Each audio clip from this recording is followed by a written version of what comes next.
రోజుకు 2 పూటల 2 గ్రాముల చొప్పున 1 చెంచా తేనెతో కలిపి భోజనానికి 1 గంట ముందు తీసుకోవాలి. ప్రేగులలో ఉండే అన్ని రకాల క్రిములు విరేచనం ద్వారా పూర్తిగా బయటకు వెళ్ళి సంపూర్ణ ఆరోగ్యం కలుగుతుంది.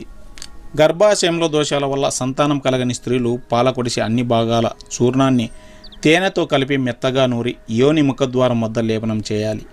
యోని ఇన్ఫెక్షన్స్ తగ్గడమే కాకుండా గర్భశుద్ధి జరిగి సంతాన యోగ్యత కలుగుతుంది. గింజలు మెత్తగా నూరి జల్లించాలి. చిటికెడు పొడి తేనెతో కలిపి నాకించాలి. పిల్లల్లో మొలల వ్యాధి సమస్య దూరమవుతుంది. మూర్ఛలు తగ్గించడంలో కొడిసెపాలు చెట్టు అద్భుతంగా ఉపయోగపడుతుంది. కొడిసెపాల గింజలు, దోరగా వేయించిన మిరియాలు ఇవి 2 సమభాగాలుగా తీసుకోవాలి.